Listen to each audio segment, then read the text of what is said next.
What's up, my good peoples? Welcome to the Be Transformed podcast, where we talk about ideas that stimulate wholesome thinking onto identity, purpose, vision, and action. I am James Anderson, and with me is Logan Eaton, my good bro. What's cracking? Not much. Just sitting here. Just sitting here. It's, I don't even know. What time is it? Doesn't matter. I don't even know. Doesn't matter. Could be 1 a.m. for all we know. Could be 1 a.m. Only the listeners will know. Only the Because it'll be that time when they're listening to it. It'll be whatever time it is when they're listening to it. Exactly. Yeah. How Pretty was your day? No, wait. How was yesterday when it was really warm? When it was totally summer outside? It was totally summer outside. Yeah. It was totally spring. Yeah. It was totally windy. But we had the windows open. Yeah, me too. Yeah. Did you guys do anything outside? I feel like we did something, but I don't remember. I think some people went for a walk. Some of us stayed home. But yeah, it was lovely out. It was nice. Yeah. Enjoyed it. Did Yeah. you get out on the bike? No, the bike's still at my parents' place, my dad's. You rode it out there, or you broke it? No, I put it out there because it was taking up a bunch of space in my apartment. Oh, yeah, because you got that other guy there. I wasn't riding it in the wintertime anyways, so. That makes sense. But I got to go get it. Yeah, I got to get it because it's going to get nicer, I think. Next week looks pretty nice. End of this coming week looks nice, so. Does it? Yeah. Yeah, it seems like it's all kind of in the 40s at least. Yeah. Spring is coming. Love it. Yeah. Tired of this wintertime. Just is what it is. Yeah, that's true. But yeah, I'm ready for it. Yeah. It is funny. Like I was looking at some pictures for something, and you start seeing green grass, and it's like, that is like you almost forget that. Oh yeah, that's what that Yeah, stuff is. it's like, being outside when it's warm. I remember that. Yeah. Yeah, the air doesn't hurt. Yeah, I was thinking yesterday, the wind blowing through the windows was making me think about hammocks. I was like, this is almost like hammock weather. It's like just stuff I just totally forgot about. Yeah. I was like, oh my goodness, these memories. Coming out of hibernation. Yeah. Yeah.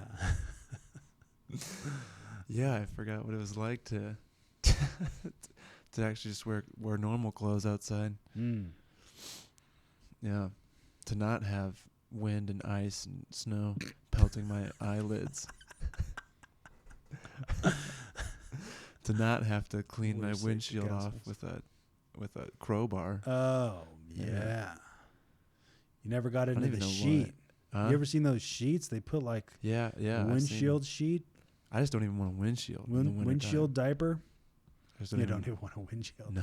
That's why you got the stuff pelting you in the eyeballs. Yeah, that's true. Yeah. Nice. No, I'm ready for warm. I'm really ready for warm. Yeah. Doing stuff outside. Yeah. Like, I don't know, like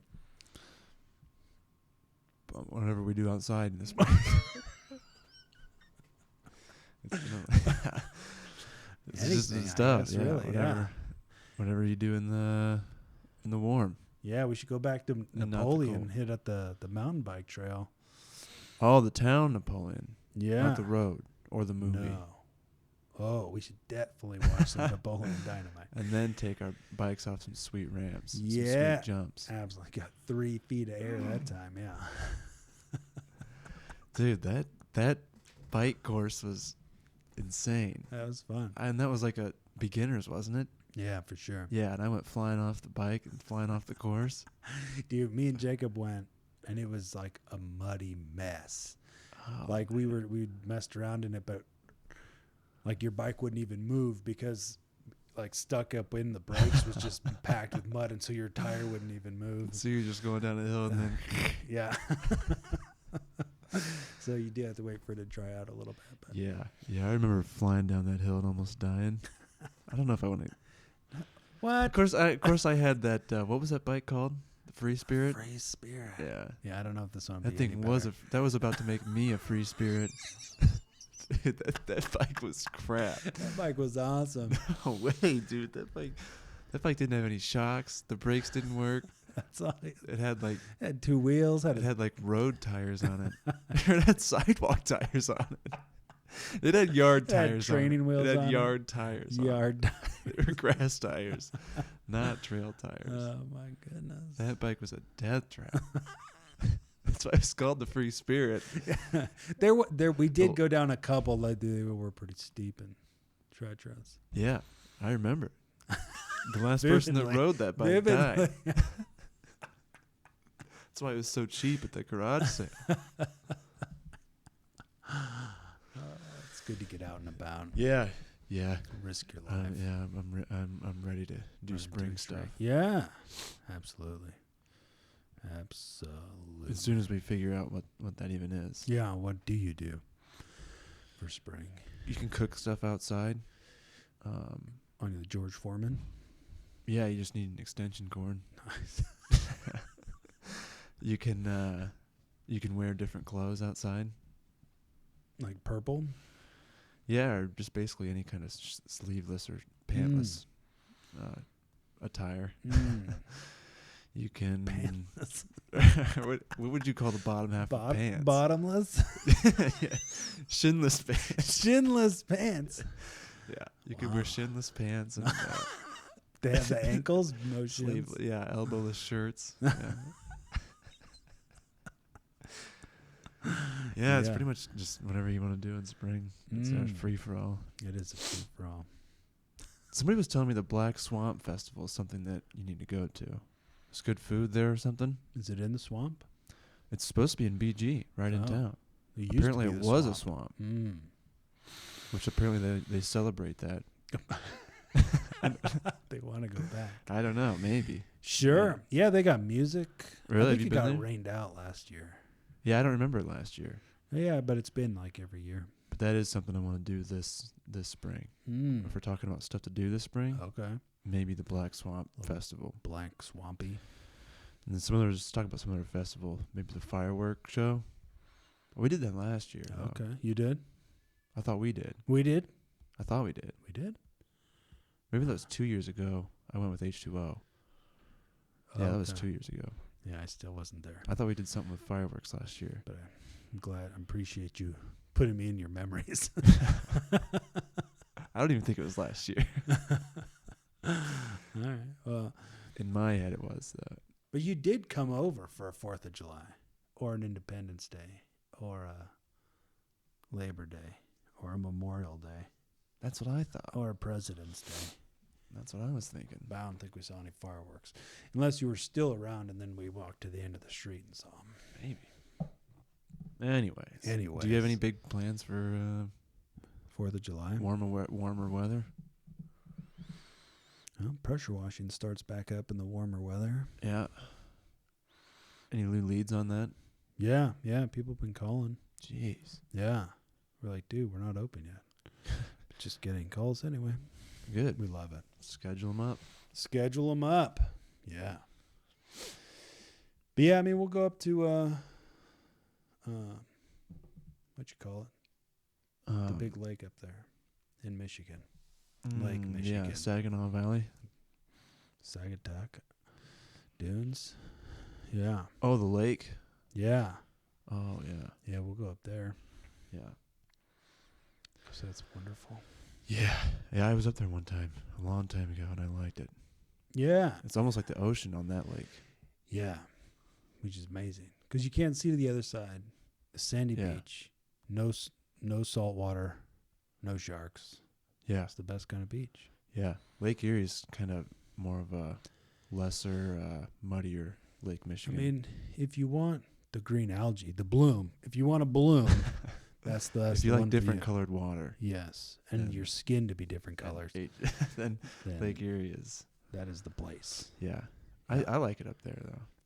Lake Erie. Kyle and I, we had a trip up there last year. A couple trips. Yeah. Well, every time we went, we were supposed to fix his boat. But his boat got worse and worse. The more we tried to fix it, the worse it got. And eventually we just ended up getting pulled over by the Coast Guard anyways. Yes. And they were like, we're going to follow you back just to make sure you get back okay, because you should not be driving. You should not be operating this floating vehicle. But I like it up at Lake Erie. I really do. I had some good times up there. Yeah. Well, there are some places I feel like where the water is like blue. Like you could see down at the bottom. East Harbor. Sure. It's all clear. West real Harbor. Nice. Yeah. North Harbor. No, don't go to West Harbor. Don't go to West Harbor. That's where all the sewage is. Maybe. Yeah. Yeah, that's true. Depends on where you go. Yeah. Looking forward to it, though. Yeah, you could go out there. I hope so. Nice. I hope so. I would love to go up there. Maybe. Sink his boat. Yeah. I don't want to go on the boat with him anymore. Ever. Until he gets a new boat. Ever. That thing is a death trap. That thing is the new free spirit.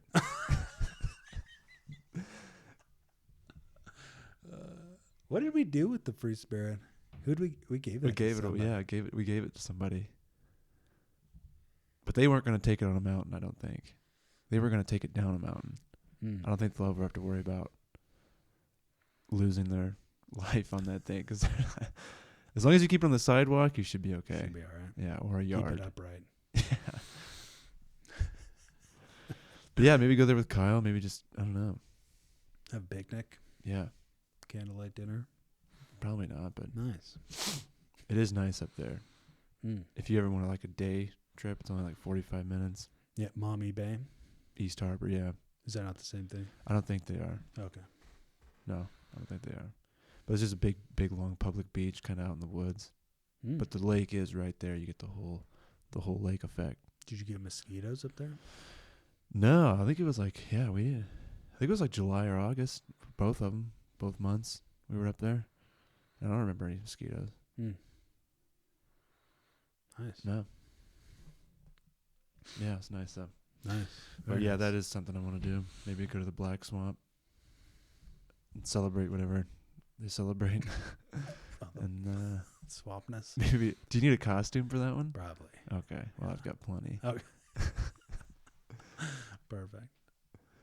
Pretty much every outfit that I wear is a Halloween costume. Anyways, goodness. Speaking of costumes, that makes me think of the Napoleon Dynamite guy, the parachute pants, the American flag parachute pants. Yeah, their shirt tucked in. Yeah. What was his wife's name? Starla. Go on, do it. Do us one of those. Yeah. What does he say? Oh, do you think anyone thinks I'm a failure because I go home to Starla at night? Forget about it. Forget about it. Do you think I got where I am today because I dressed like Peter Pan over there? Forget about it.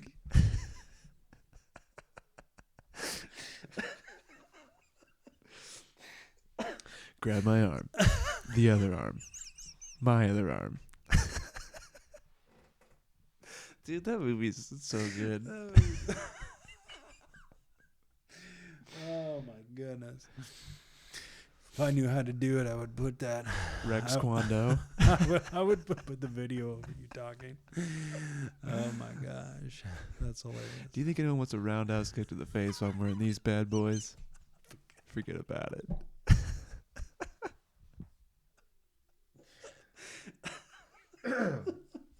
Well, that was a ripoff. As Kip's being pulled behind Napoleon's bike. Talk about what I want to do this spring is do that with Kyle. Pull Kyle on my bike while he's rollerblading. Oh my gosh. Forget.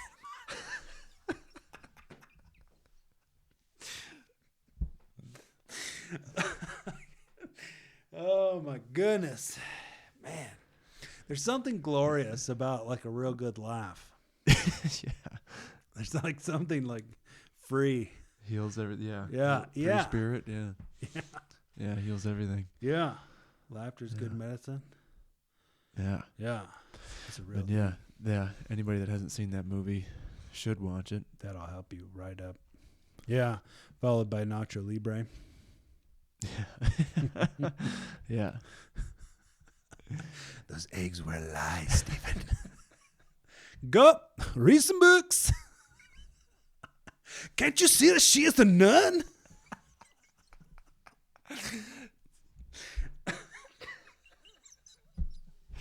See, those movies portray that pretty much what we are, what we think. Yeah. I just want a little taste of the glory. I want to know what it tastes like. Send me a piece of that corn for later. Yeah, it's true. He had this dream to make some money. Can I see you?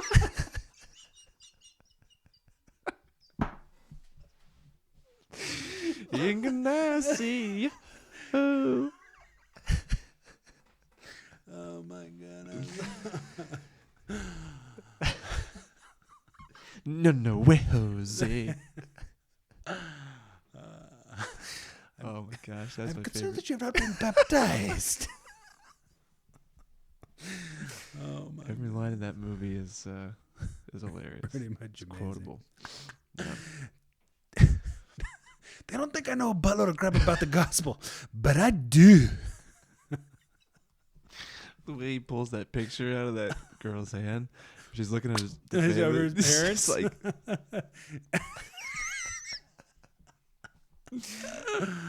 oh my goodness.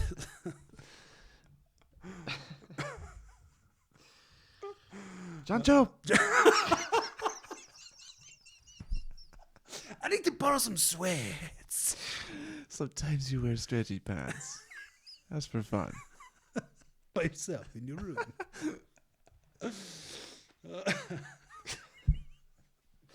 Say it again. Say it one more time. Say it to my face. Anyways. Escalador. Yeah. Shoot. Classics. Classic. Where are those movies at today? We're going to make one of those movies. Yeah, well, Napoleon Dynamite, they bought a camera and then returned it after they made the video. So literally funded by the Goodwill. Yeah. The Goodwill Electronics Department. Yeah, that movie. Oh my gosh. That is funny. Oh my gosh, yeah. Yeah. Stay home and eat all the freaking chips, Kip.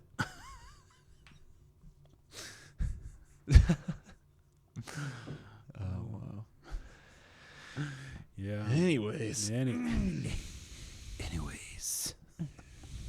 Yeah. Yes. Today we're talking about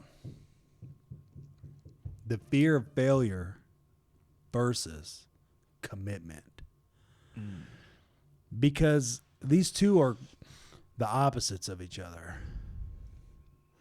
And so I just think it's kind of interesting to look at, because I don't know that commitment, I don't think, is talked about very much. And so I think we there's just like a large misunderstanding of what commitment is, what it means, why you should commit, why you shouldn't commit to other things. But then, like, what is it, what commitment actually means? Yeah. And then there's the fear of failure, which I feel like is super easy to get into, this kind of mentality that you just kind of feel like nothing's possible. You're not that good. Like, potential wells up. You're like, nah, dude, I don't got those gifts. Like, you picture yourself doing something like, I don't, there's other people doing it. Like, you just come up with all these excuses.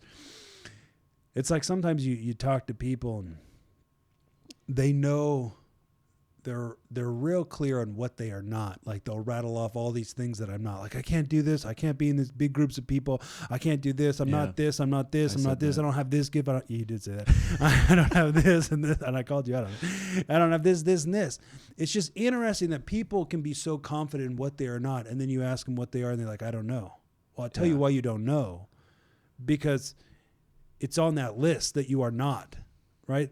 Is part of who you are. It's like there's these things that are inside of us that continue to well up, that with this mentality of fear of failure, we've learned to push them off and just believe. We've learned to believe that that's not true. Like, those aren't me. That becomes your identity. Those things that you are that you start focusing so much on what you're not, that becomes what you focus on. Basically, becomes your identity then. Yeah. And then the fear of failure kicks in, which is literally winning over probably 90% of the population, 95% of everybody. Yeah. Yeah. When you think about like fear of failure, like what does that mean to you? Yeah, just, I mean, I've done it. I've made excuse after excuse after excuse not to do something. Yeah. And to do other things. Mm. So those excuses not to do something lead to excuses of why I'm getting into all this other stuff. And in reality, it was just like, I don't know, fear of failure, right? Yeah. Yeah. I think it's just, for me, it's just excuses. Mm. And it was easy to justify it. When you justify it to yourself, it's just easy to justify. And when the people you surround yourself with don't understand it, then it's even easier to justify it, because they're like, yeah, that's crazy. Yeah. That's Right. way too, that'd be crazy. Yeah. You're going to do what? Yeah. So yeah, I think, for me it's excuses. Mm. That's the first thing that comes to my mind, is just excuses. Coming up with Justifying justifying not doing what you want to do because of certain things or lack of. Yeah. But yeah, it's just, I don't know, when you think about it though, it's a stupid way to think. Mm. Like as if like you can't, like something or somebody is holding you back from having those things that you need to do something, or the things that you could achieve, or the things that you want to achieve. Like nothing's holding you back. Nothing's really like attached to you, making you stay somewhere. Right. I don't know. Except the mentality. Yeah. Like the belief system literally becomes the prison cell that you live in. Yeah. Which is amazing. Because in reality, like you said, there's literally nothing. You built, we built it. Yeah. Ourselves built it. And it's all internal. It's not like you literally blocked yourself in a room. It's like just literally in your mind. The perspective has gotten so small that it's like you believe that you literally can't do anything. Like you can't physically improve it. Yeah. I think just fear in general is an issue. Like, and it might just be subtle. Like not even talking about, going and doing something crazy. But I think a lot of it has to do with that, but just fear in general. Like, what does it look like to not be afraid ever of anything? Yeah. Like, what does a day look like to just not be afraid or worried about whatever? I don't know. I want to live like that. I want to be in that daily, literally not being afraid of it.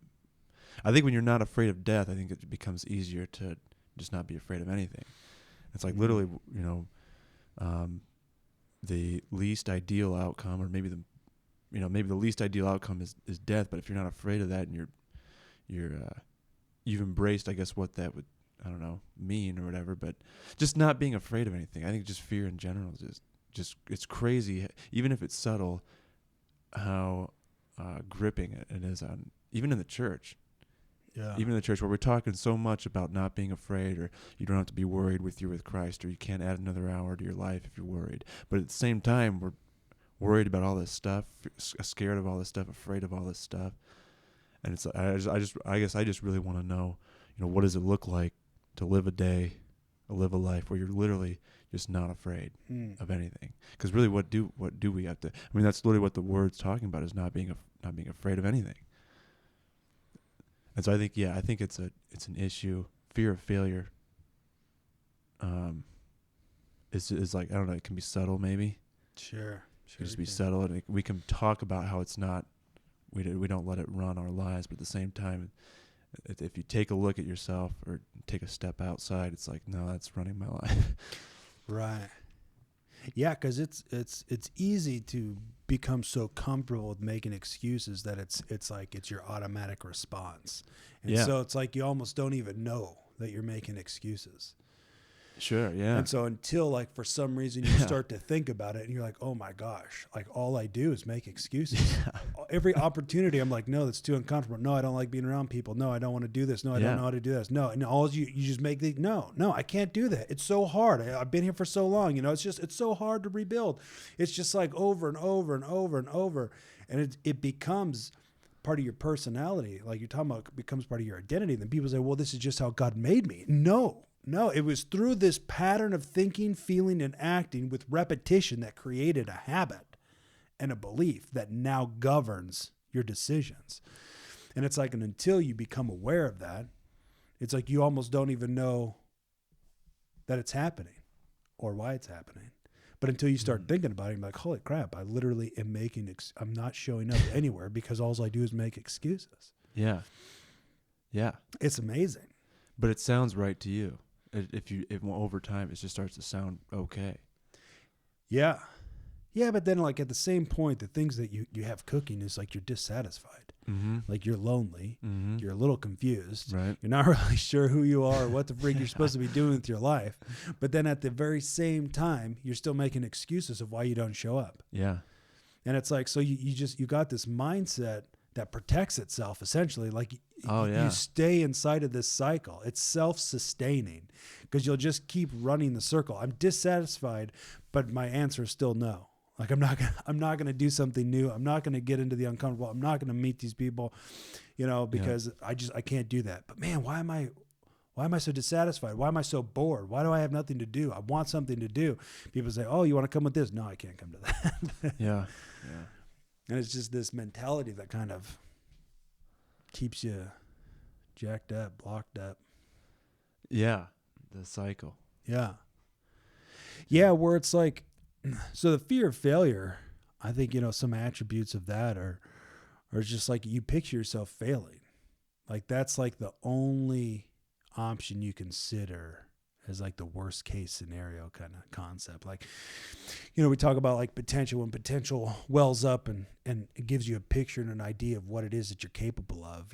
With the fear of failure mentality, we start thinking thoughts like, like you get excited, but then once you come down from that and you get back into like your normal mindset, you're like, yeah, but I don't have those gifts, right? Or there's other people doing it and they do it better than me. Like you can't possibly see how you could become who you're created to become. Like you it's hard to see around what you know.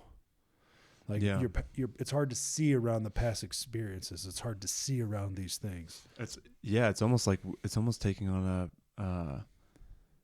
a perspective that we know everything. I mean, if we're assuming all these things, it's like we're basically saying about ourselves that we know everything. Like, no, that's not going to work, or no, these people are doing it better than me. I could never do that, or that's already been done. It's already been done. So when we do that, it's almost like we're taking on a perspective that we've got it figured out. We've got everything figured out. We know what would happen even without it happening. Yeah. Which is it's crazy anyways. Wow. Yeah, that's amazing. Yeah, because you look at Moses. Yeah. So God came to Moses in the burning bush and was like, hey, I'm going to send you to deliver the Israelites. And Moses was like, yeah, but dude, I can't talk. Which is interesting because somewhere else it talks about like he was like all educated and could speak. Like in the New Testament, somebody was talking about it. But anyways, Moses starts making all the excuses of why he can't, what he's not, right? Like, I can't speak, I stutter. And God's like, freaking who makes somebody deaf? Who makes somebody be able to speak? I do. He's like, so if I said you can do it, right? With what God says comes the ability to get after it. But here's Moses in a place that I think every single one of us can relate to. But he's just like, dude, that's like you're talking about. Like, he's like, I know me better than you know me. Right, like I can't do it. Like it's so terrifying. It's I can't speak. I can't do that. Right, like because Moses is coming up with all these excuses, and God is giving him all the solutions to the point where he just says, "Dude, can you send somebody else?" And at this point, God was pissed, and he was like, "Freak, no." He's like, so then he brought in Aaron, but it's just interesting because on one hand, right, like Moses had no idea the glory that was going to follow. Like he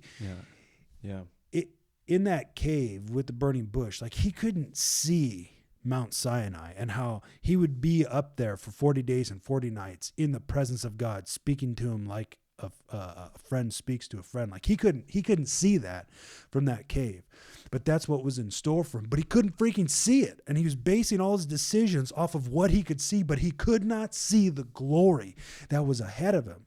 Right? God set him up. He says, "Look, man, you're going to go to Pharaoh. Pharaoh's going to say no. You're going to ask for the people to set free, and he's going to tell you no, but don't worry. I'm going to use this to display my glory." So God is setting him up, right, for success. He's giving him a clear picture.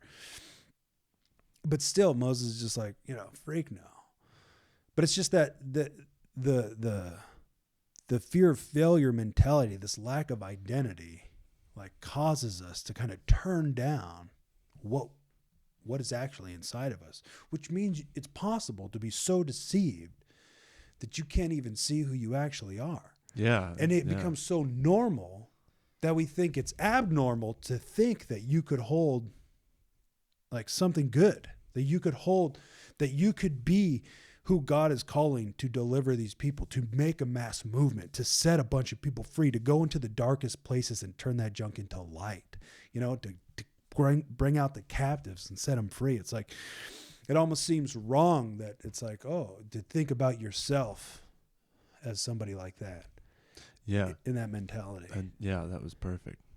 It's perfect explanation of, because it's can you repeat that last part? Which one? I feel like you always say that. And I'm like, I don't know. I guess I was taken back because it was so accurate of like how this mindset works. It's like I don't even know. I was just not believing what you could actually do. Yeah, which is so dumb. But it's Yeah. it seems so right though. Like, that's what you're talking about. Yeah.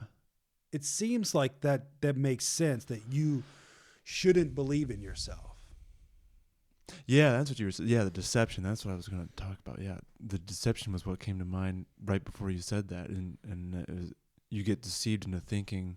So I think what you were saying was like you get deceived into thinking that you're somebody that you're really not, which is somebody without value, that somebody without worth, or somebody that can't do these things. So you deceive basically yourself into believing that, and then I think the second, what was the second part of that? You miss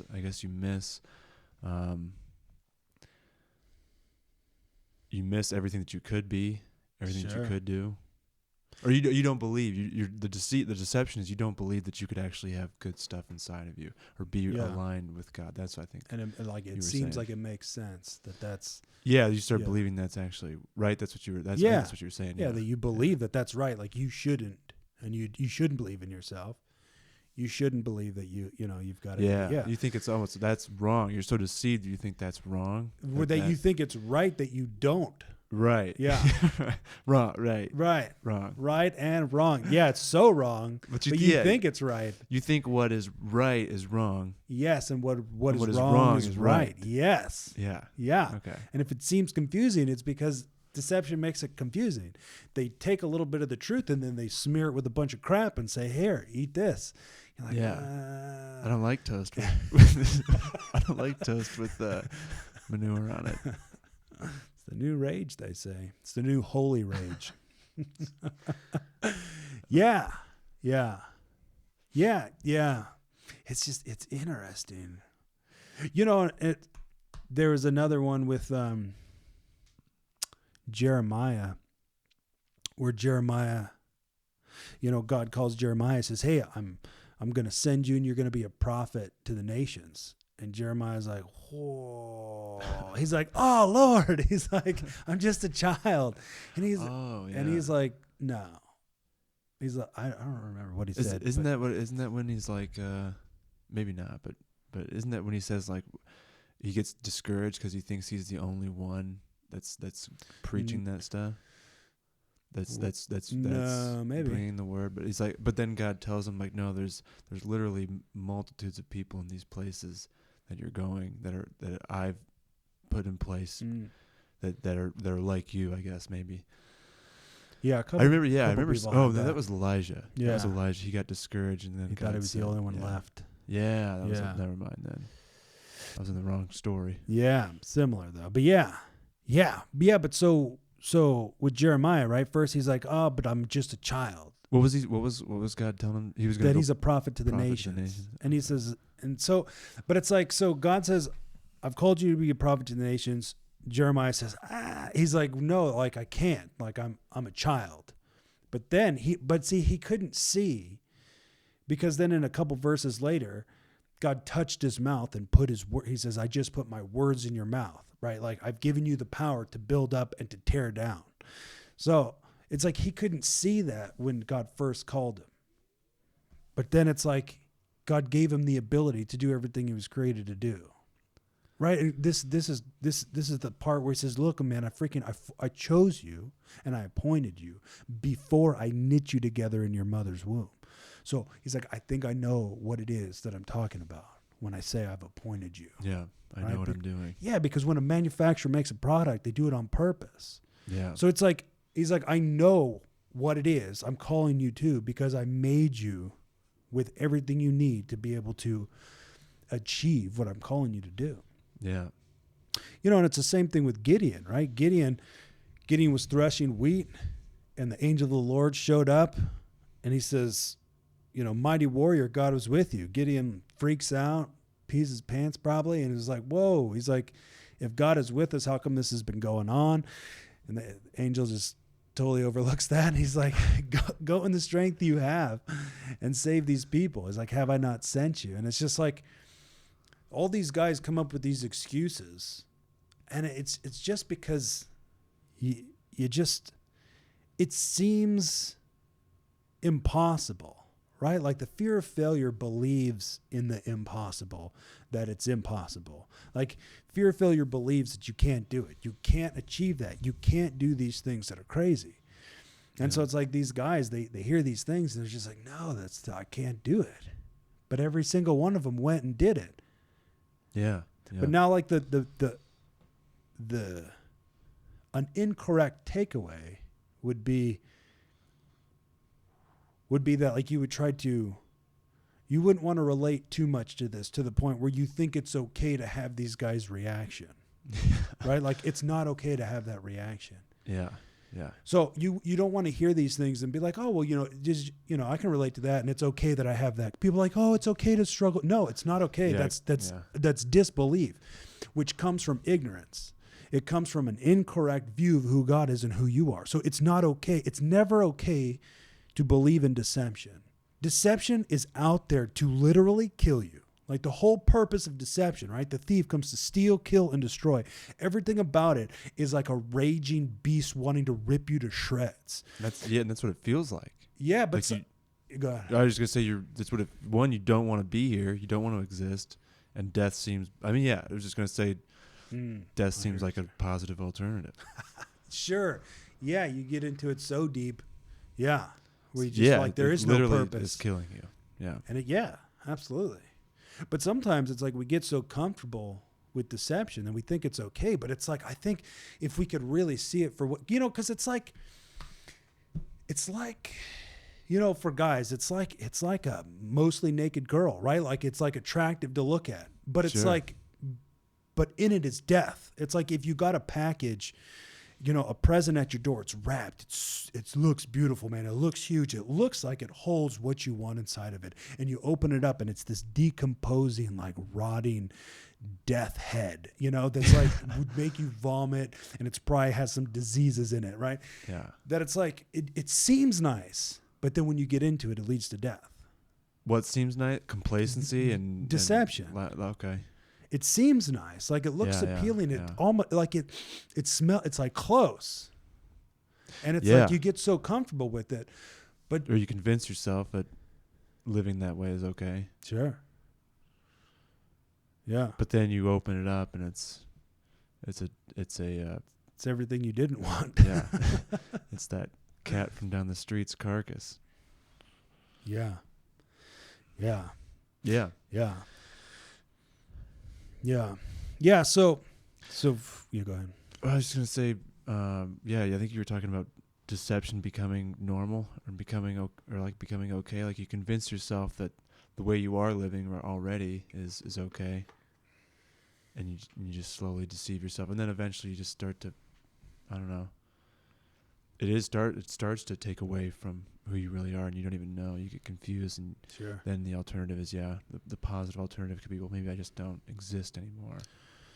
But yeah, that's. Or you just fit in, right? I mean, you just you do what just- everybody yeah. else is doing. Yeah, Because not so much as like dying, but like existing in a glorious, successful, massive influence way. It's just an existence, yeah, or it's just literally just physical existence. just kind of going with the flow. Yeah, Whatever happens kind of concept. yeah, Yeah, that that's frustrating. that is frustrating. Because because this is what happens. But you're right. It smells good sometimes. Sometimes that smells good. Just going with whatever. It's comfortable. Yeah. I want to eat 12 donuts. Sit in the couch and eat. Yeah. Yeah. But then I get fat. I can't move. Right. Seemed like a good idea. Sometimes the deception smells good. That's what you were saying. Yeah. Yeah. Yeah. I get Sometimes it you now, get so yeah. comfortable with it, but it's just because it's like if we could see it for what it is behind like the shiny Behind exterior. the wrapping paper Yeah. is the dead. Yeah. thing. That's there to kill you. Yeah. Yeah. Yeah. I get it now. Yeah. Yeah. Total sense. Total sense. Yeah. So, I mean, these are kind of some of the concepts of fear of failure, right? And again, you can get into this place though, where you start to get dissatisfied because the potential's still there. You are still you, right? Your mentality has got some wrong information, and so your beliefs and your decisions that you make are based upon this incorrect thinking. But at the same point, you still got this potential, and so this stuff is rising up. But now you've got this conflict because you're like, I feel like there's something in me that I was created for something amazing. And then at the same point, you got this old mindset that says, dude, that's not correct. Like that's sin. That's not God. That's not this. That's not that. Yeah. And so you can get into this confusion, and sometimes you can just kind of feel like you're the only person. And it's like it's still in that place. It's still sometimes it's kind of hard to see around what your life is right now. It's hard to see a picture that's bigger than where you are. Yeah. But it's like in those dissatisfied, if you hang out in that, sometimes that's where your potential will break through and you can see it for a second. Yeah. And then maybe it might get lost again. But Yeah. that potential is relentless. You can, I've heard it said, right? Like you could cage up a bird, but you didn't kill its potential. You just limited it, right? Yeah. Like a bird can fly. Yeah. So you put it in a cage, it can't fly.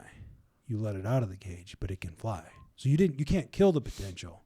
As long as you're alive, you're full of potential. It's built. It's pre-built. Yeah, it might be caged up in an incorrect mindset.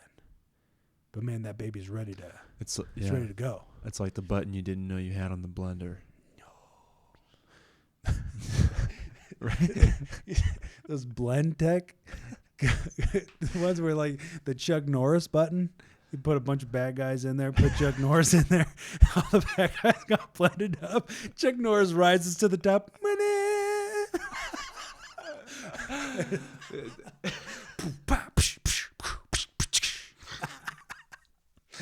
Oh my gosh! Good Yeah, old that's Chuck hilarious. Norris. The button you didn't know on the blender. Well, it's like you used all these other buttons or whatever, but it was like that. I don't know. There's like a button that, maybe that's a bad example, but it's like something there that you didn't know already existed. Yeah. Yes. And it's like, oh, this button blends up everything I want it to blend. Yeah. Well, see, that's like the possibilities, right? That's like the unlimited possibilities when you start tapping into the present, right? Like people. Like you can get so stuck inside yourself that you start thinking that people suck, everybody's terrible. But what's amazing is that there's actually some pretty freaking crazy, like awesome people out there. Yeah. And you almost think like it's impossible to ever to get it, in contact with some of those. But it's like, man, it's out there. They're out there. Yeah. It's like the stuff you didn't know was out there. Because Yeah.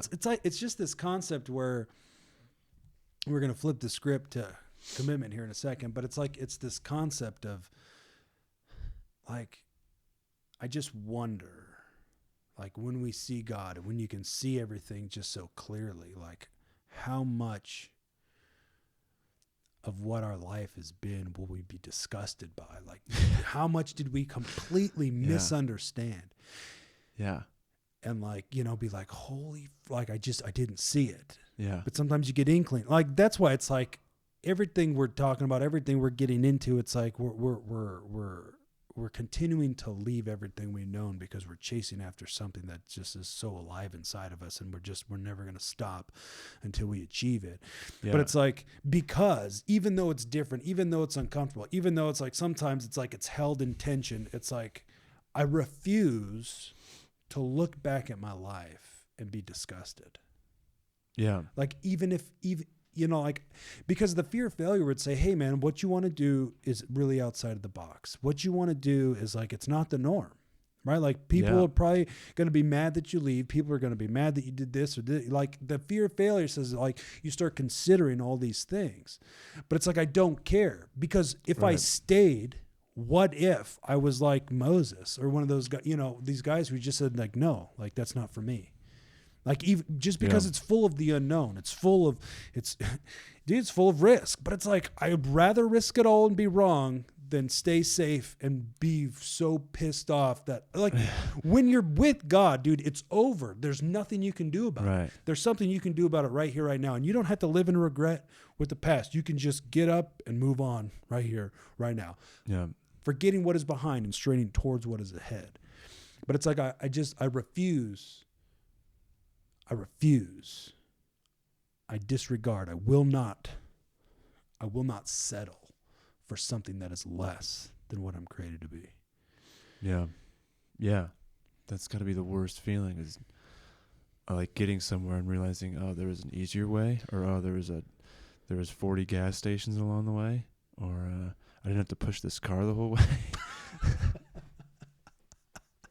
But yeah, I mean, just joking aside, but that, I don't know. I don't want to get there and realize, oh my gosh, you mean I could have spent 50 years doing this? Right.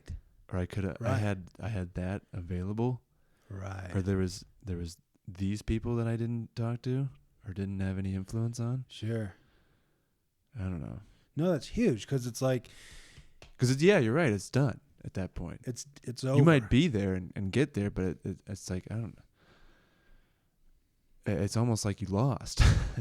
you had all this time for this not a competition, but like almost like a sporting event, but you lost at the end because you might have won in terms of score, but it's like, I don't know. But you like, I don't know, you didn't play right. Sure. Or you were in the wrong sport. You were trying to play soccer with a badminton, with a baseball bat. Yeah. I mean, Paul talks about it like at the end there being like a refiner's fire, and how everybody passes through it, and what was of the world gets burned off, but what was of eternal value you keep. And he talks about people making it through, but like just like coming out butt freaking naked, having nothing to show for your life. I won't be one of those people. Mm. Yeah. No, Paul said, man, I ran the race. I fought the fight. I kept the faith. Like, that's me. That end is predictable.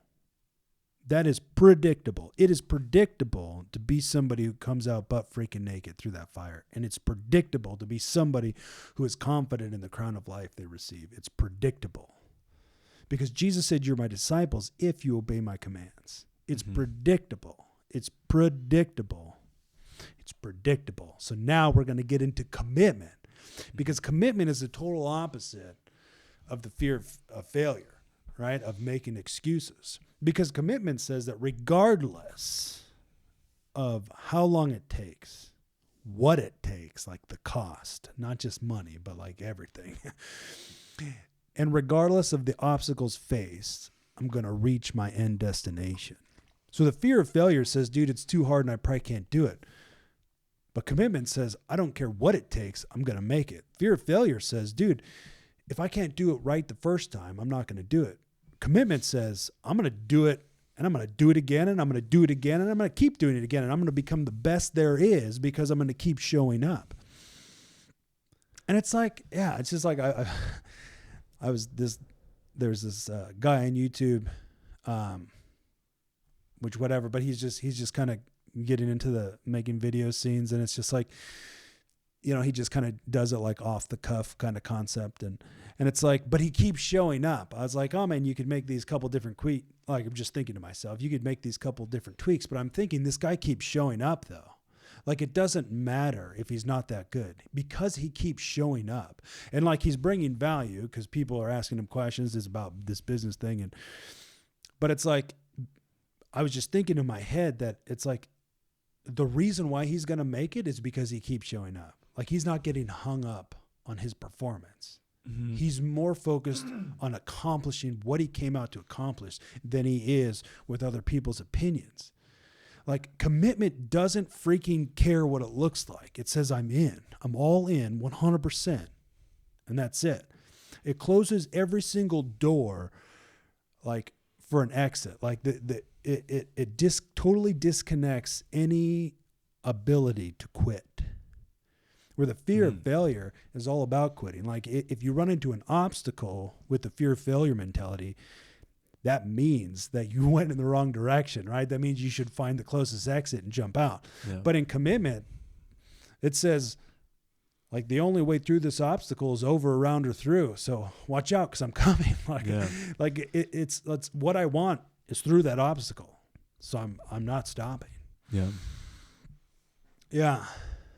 Yeah, what do you think about when you think about commitment?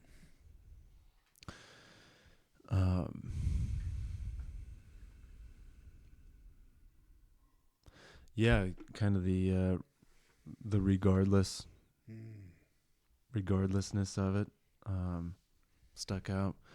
'Cause yeah, it's easy to just, I don't know, 'cause I feel like I've done that so many times where it's like, well, no. And you just go back to what's comfortable. But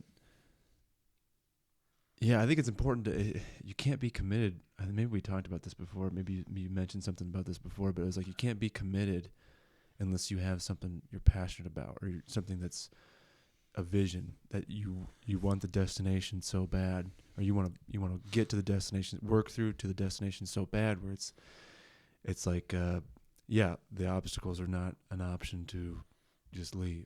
Yeah. So yeah, I think it's hard to have commitment without passion. I thought I liked playing football, but when I went to to play after high school, it was like I ran into, basically the obstacle was that it took a lot of my time.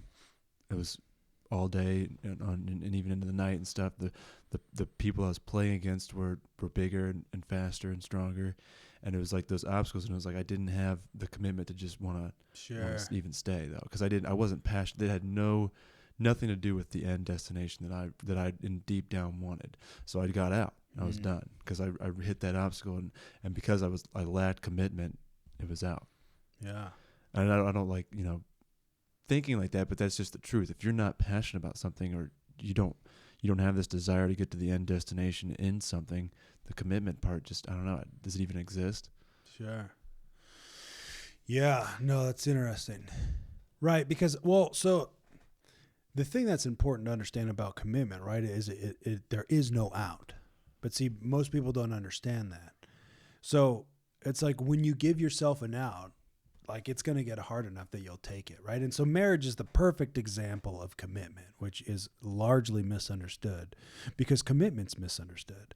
So marriage, right? In marriage, in most weddings, you have the vows that say, through good times and bad times, whether rich or poor, whether like sickness or in health, right? Until death do us part, right? So that's commitment. So regardless of the obstacles, the amount of time, whatever it is you face, like I'm in it 100%.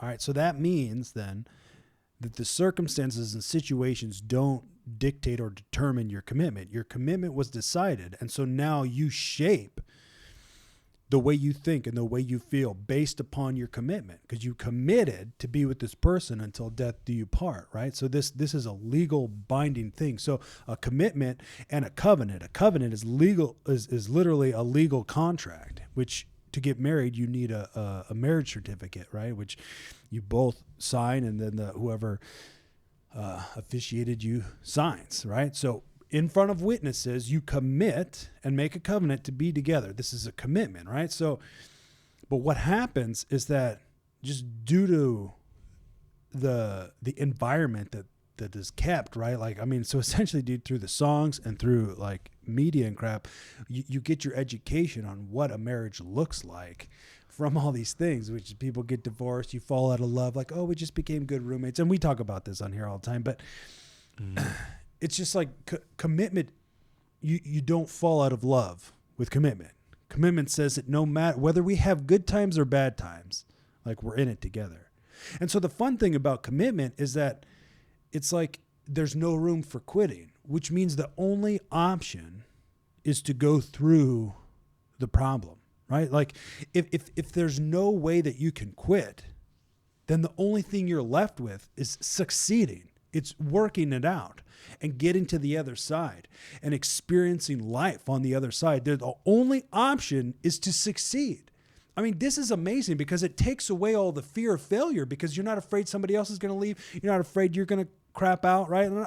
It's just like you're in it together. Like, this is commitment. So a marriage is a representation, a man and a woman is the only covenant that there can actually be had, right? And this is a representation of Christ and the church, which is us who believe, right? So a man and a woman become one in flesh, but Christ and the church becomes one in spirit, which is deeper and richer. And so it's like, this is a representation. This thing called commitment is a representation of us and God. Look, in commitment, there is no failure. There's only like, you are guaranteed to succeed as long as you stay committed. But with true commitment, there's nothing else but commitment. And so it's like, if we can wrap our minds around that, it would change everything. Because then it doesn't matter, like the guy on YouTube I was talking about, like, it doesn't matter what it looks like. It just matters that you're getting it done. It just matters that you're showing up. It just matters that you're taking action. It doesn't matter if it's perfect, because the fear of failure is like, dude, if it's not perfect the first time, I'm not doing it. Yeah. But you can't. Nothing in life do you ever start out doing perfect. You have to learn how to crawl. You got to learn how to walk, you got to learn. So it's like fear of failure doesn't take into account learning. It doesn't take into account potential, which is unrealized ability. Like, you have to realize it. You have to practice it. You have to tap into it. When with repetition, you got to keep showing up with practice, with, fixing your technique. Like, fear of failure doesn't take any of these things into account. It's just like, dude, I can't, it's not possible. Yeah. Where commitment says, dude, I'm guaranteed to win. Yeah. Fear of failure is like, dude, there's no way I could win. Yeah. No way I could win. But yeah. I'm okay where I'm at. Take it back. Yeah. So commitment. So so talking about the covenant with Christ and the church, the legal contract, basically, that's a commitment that, just like marriage, can't and shouldn't be broken. Like you can't, like, so even in like in your relationship with Christ, there shouldn't be no fear of failure, because that, I mean, obviously depending on what your mindset is, you can't just go do whatever, but that covenant, like, can't be broken. So there doesn't have to be a fear of failure in your relationship with Christ, right? I mean, absolutely. And so the same thing in marriage. There doesn't have to be a fear of somebody leaving, or fear of the marriage failing or falling apart, because it's binding. It's a covenant. Yeah. And so that was what came to mind. It was just almost like that covenant with Christ and the church is real, and it's actually binding, and you can have faith in that covenant, which is, I think, what we're called to do, is have faith in that covenant, so that we don't have to be afraid of, like, falling off. Yeah. But then the other thought was is it something that we should be doing, like, taking commitment more seriously and actually thinking about, okay, what do I want to commit to, and what are the things that I don't need in my life to commit to.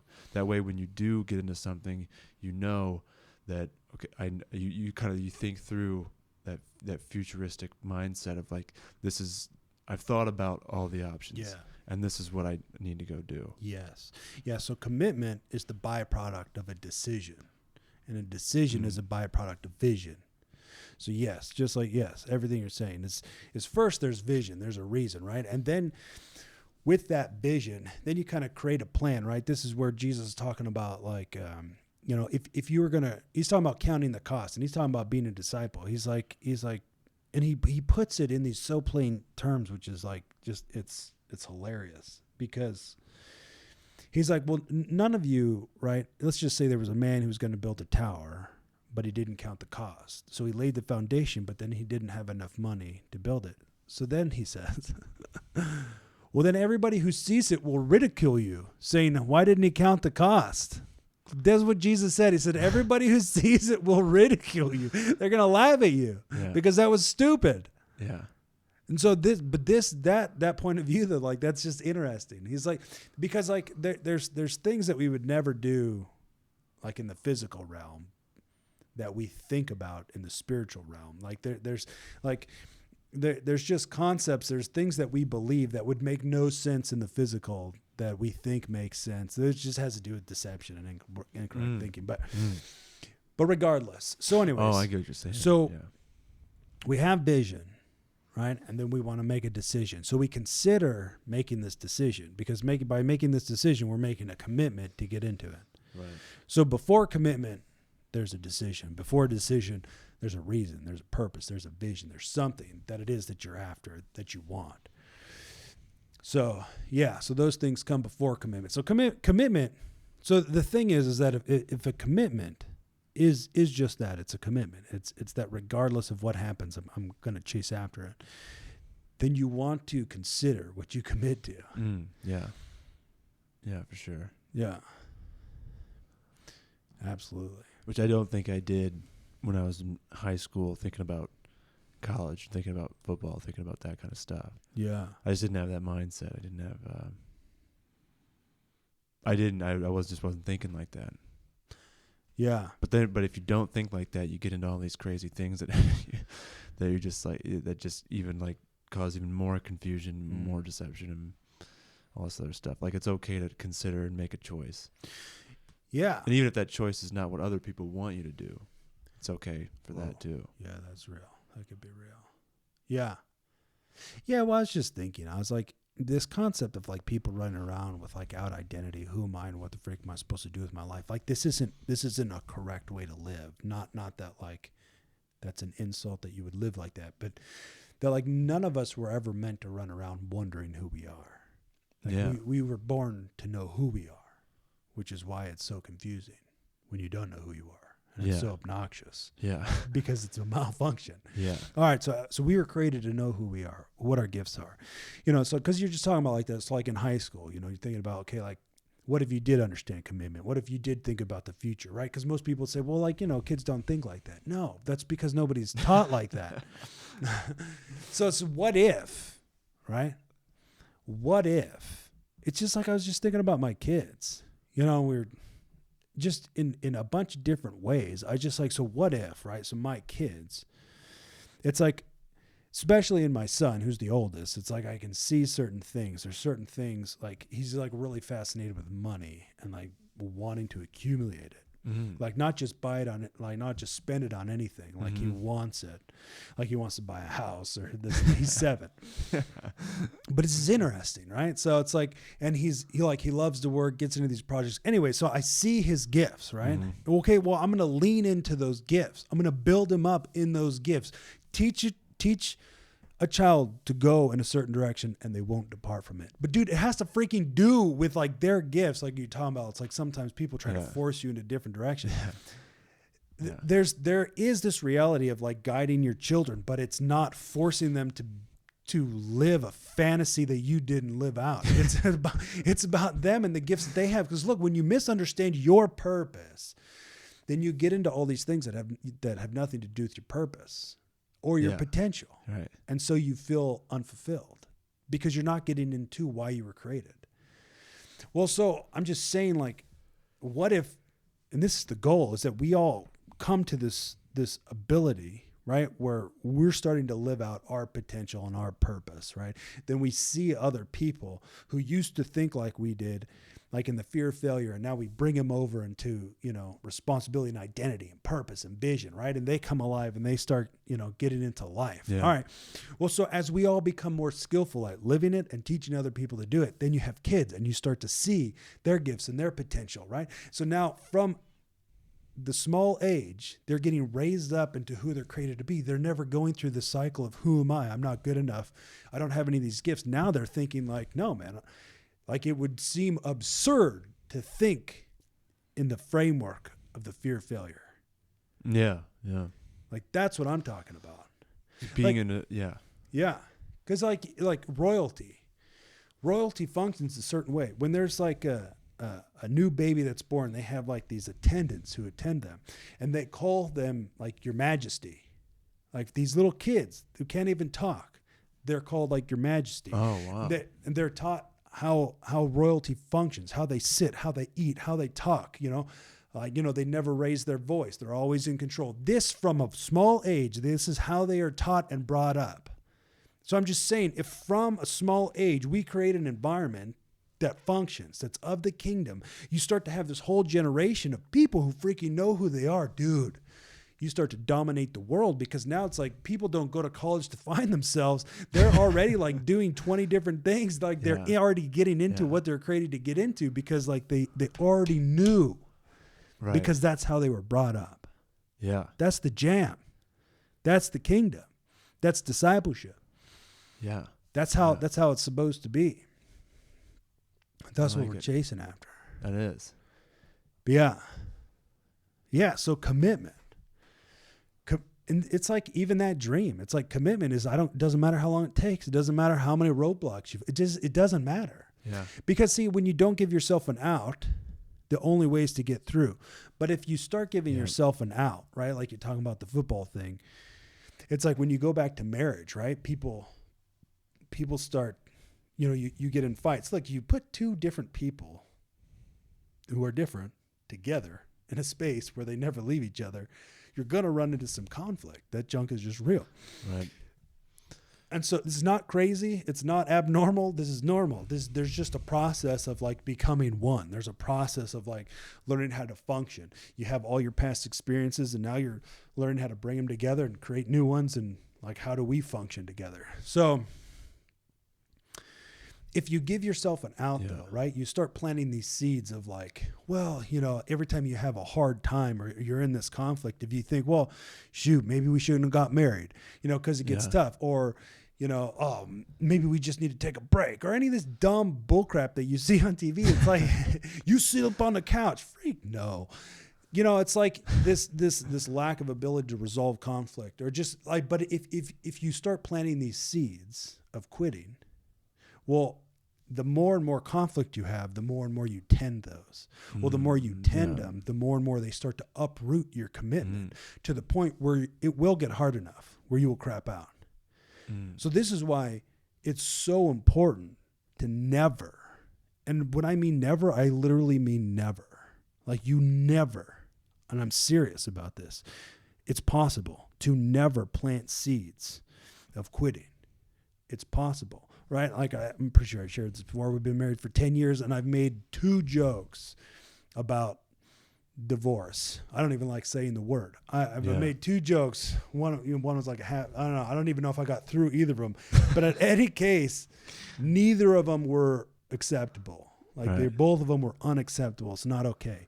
Because it's that serious. Because it's like, if you could just see how much, like, how evil that is. If you could see how wicked and hideous that is, like you would never touch it. And it's like, these are the things that you do, but it's a totally different mindset than what most people think. It's like so outside of the box, but this is actually function. Like you would never, ever, ever touch it. And because you never touch it, you never had a problem with it. Yeah. That's real. Yeah. That's for reals. That's for anybody out there. Sure. Yeah, you just never touch it. And so therefore, you're guaranteed to succeed. Yeah. Because like, whatever. But some people some people get into like this idea, right? We're talking about purpose. We're talking about vision. We're talking about creating things and getting into things and building these big, massive things where just total transformation comes. And people are like, oh, well, what about sin, right? Because you get these people who do these great things and then they fall into sin. I'm just like, what? Are you? I was pretty sure Jesus serious? dealt with that. I'm pretty sure you're not gonna follow God because you're afraid of sin. Yeah. I just feel like that's slightly mixed up. It's almost like, because I've heard stuff like that, and I believed stuff like that, but the more I look back at it, it's like that's just an effect of being, or that's just a result of being immature in your belief system, your mindset, your faith, everything. Yeah. It's just a result of being immature. Like, being immature, meaning that you know what's good and you know what's bad. Sure. And you're so afraid to even move anywhere because you're so afraid of it might be in the wrong direction. Sure. So you don't even move anywhere.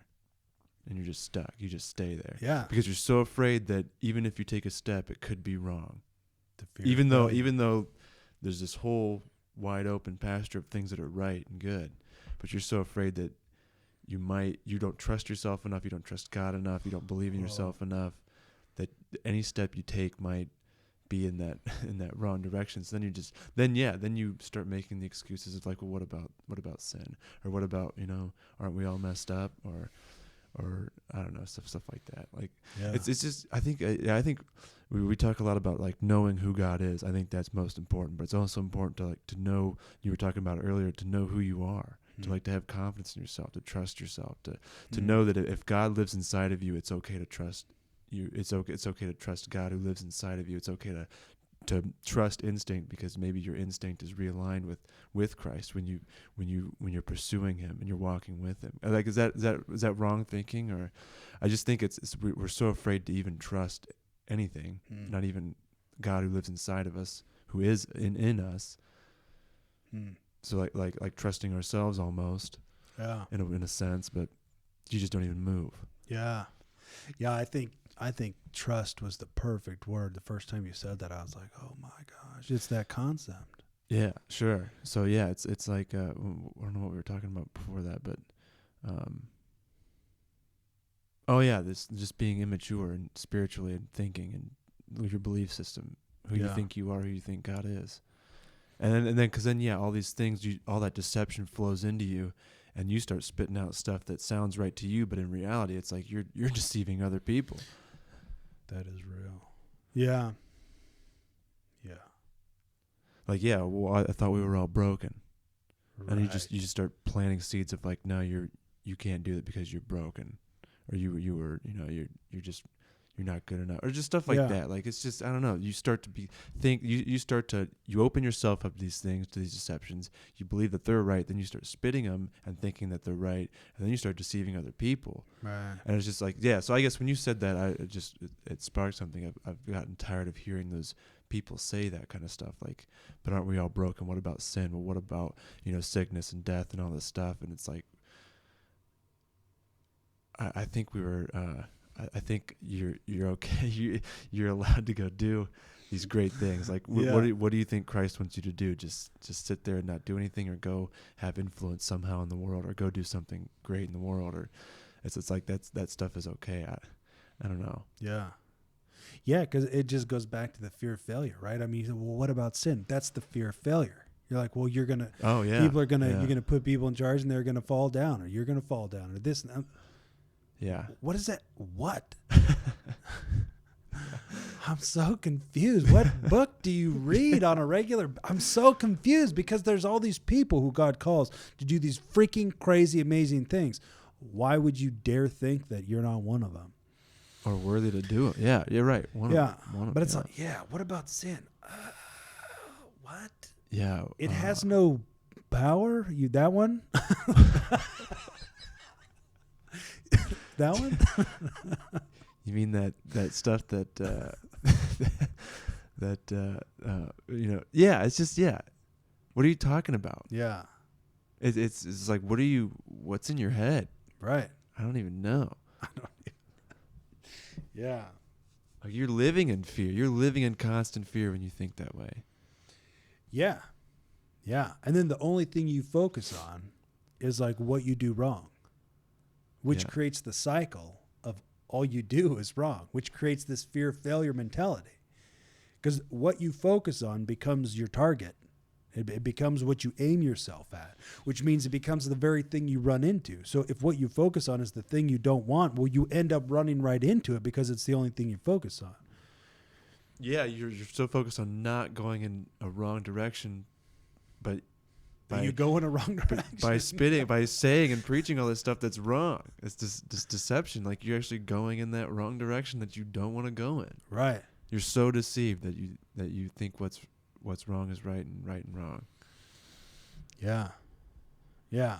Yeah, it's like people who say, "Oh, I don't want to be like my parents," and then they become like their parents because the only thing they ever thought about was their parents. Yeah. Like they never considered what would it look like what do you actually want to be? And they never thought about that or focused long enough on that they ran into that. Instead, they're like, no, I don't want to be like this. Somehow thinking that if we focus on what we don't want, that'll somehow make that'll be our safeguard so that we don't run into it. But the problem is that's not at all how the mind works. The mind works is that what you focus on is what you become. What you continue to behold is what you end up as. The environment that you keep, that you feed off of and are nourished by is what you become conformed to. Which is why you got to check yourself. You have to step outside of your body, of yourself, and look. Yeah, check yourself. I guess check yourself as a free spirit. Check yourself as a better. Yeah, before you wreck yourself. You have to come outside of your body. Yeah, and literally look inside of yourself. You need to, look in your head. Look inside of your head. Yeah, yeah. I wish I knew what the word was, but there's actually this part in the brain that allows you. That the whole purpose of it is so that you can observe how you're thinking, right? Really? Like awareness is built in. You have the built-in ability to become aware of how you think, how you feel, and why you think and why you feel, right? So, but knowledge creates awareness. And so it's like with that knowledge, then as you start to see these things, then you start to apply the truth and you start to uproot the deception by applying the truth, right? You're like, oh crap, that was wrong. So then what is true? And then you get into what is true, right? You forget, leave behind what is behind. Forget it. Who cares, right? Paul says that. He said, man, everything I once thought was valuable, I counted all as lost compared to knowing Jesus and the power of the resurrection, the freaking power of the resurrection, which allows us to go back to where we started. Was that allows us to not live in any kind of fear, right? Sure. What does it look like to not be afraid or worried or anxious or fearing failure every day? I don't know. I feel like I had a dream about that last night. It was like this fear I had, and like I was just like, screw it, I'm just gonna embrace it. Like instead of like no, that's so like that's afraid. I would backpedal. Yeah. I'm like, no, screw that. I'm just gonna stand right here. Nice. I'm gonna walk into it. What do you want? You know, it's like, and it was like, but there was like this epic freedom with it. I was like, I can't believe I was ever afraid of that. Like that's that's like the feeling I had in the dream. I want that feeling every day. Yeah, yeah, because it's like you talk about like fear. It's like, you know, you're talking about being justified, and it's like it doesn't make any sense that you'd be afraid because it's like literally, I mean, like if you're guaranteed to succeed, it doesn't make any sense to be afraid. God told Jeremiah, he's like, hey, right? He's like, I'm going to make you a prophet to the nations, but hey, don't be afraid of their faces, right? Meaning that you're going to tell them what I want you to tell them, and they are going to hate it. He said, don't be afraid of their faces. He said, I will be with you to deliver you. Love it. Right? That's literally what he said. Don't be afraid of their faces. That, you know, God told Moses, he's like, dude, you're going to tell Pharaoh to let the people go. He's going to say no, but don't worry about it. Like, I got it. Yeah. Wow. But it's like, yeah, commitment. Success is guaranteed Man, in true commitment. And my good peoples, wake up to that every morning. just put that in your coffee and Yes. sip it down. Where's that cream at? It's right here. Well, you think about it, right? So in commitment, right? It's there's belief, there's faith, there's vision, there's purpose, there's identity, there's hope, right? There's the crown of life promised to those who love him. Inside of commitment is everything that is of the kingdom, Yeah. right? Commitment is what we were created to function in. Because in commitment, you don't stop every 10 feet to reconsider. Yeah. Like, oh, did I make the right decision? Like, commitment does away with that, which is why before you commit, you count the cost. You make sure, like, you plan it out. You're like, all right, does this make sense? Does this have is this who I am? Is this where I'm going? Is this the right, wife for me? Is this the right husband for me? Like, you consider before you make the commitment, so that when you make the commitment, you've already made the decision. So you never have to rethink it again. Yeah. Sure. When you say yes to your spouse, you say no to everybody else. That's a commitment. A decision. Yeah. Yeah. So you never have to worry about ever thinking about, oh, that person's attractive, right? Like, you don't have to worry about that because you said yes to the one person, which means you said no to everybody else. Mm-hmm. So it's just like there's this freedom inside of commitment. And this is how we're supposed to live. Yeah. Is in this place of like commitment. So my good peoples, commit to vision, to purpose, to identity, to everything that you were created to be. Commit to living a life worthy of the calling you've received, regardless of the amount of effort, the amount of time, or the amount of obstacles faced. I'm getting to the end, regardless. Paul was talking about in Acts. He's like, in every city he was going to, he was like, God kept reminding him that he was going to have to suffer persecution and get prison when he goes to Jerusalem. But he's like, I don't freaking care. He's like, I only care that I go and do what I was called to do. I only care that I go and I bring this gift to Jerusalem, that I speak in front of, people in Rome. Like, I don't care that it's going to cost me my life. I only care that I finish the race. That is commitment. That came from a decision. That came from an encounter with God. It was real. It wasn't just haphazard. It was on purpose. It was intentional. It was 100% committed and then never thought about again. It was just, you just got into it. So my good peoples, all day we keep it cultivated. Peace. Out.